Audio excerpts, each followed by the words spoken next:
ரதி என்னும் அழகிக்கும் நீதானே ராணி கதி நீயே என கொஞ்சம் கண் பாரு தேவி ரதி என்னும் அழகிக்கும் நீதானே ராணி கதி நீயே என கொஞ்சம் கண் பாரு தேவி ஆனந்த விகடம் சொல்லு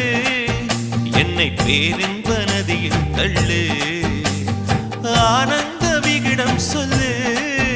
என்னை பேரின்ப நதியில் தள்ளு